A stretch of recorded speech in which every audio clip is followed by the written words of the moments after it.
রাসূল সাল্লাল্লাহু আলাইহি ওয়াসাল্লাম কতটুকু সময়ের মধ্যে সম্পূর্ণ কোরআন তিলাওয়াত খতম করতে নিষেধ করেছেন?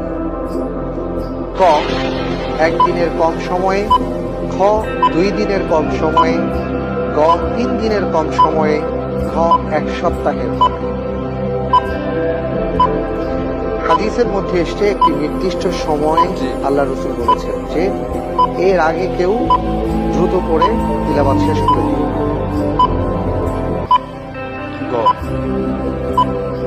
গ লক করে দেব। দেখেন, দেখার চান্স নাই। ফ্রিজ করে দেয়া হোক গ 3 দিনের কম সময়ে। আপনি যে উত্তরটা দিয়েছেন আমি বলতে চাচ্ছি আপনার উত্তরটি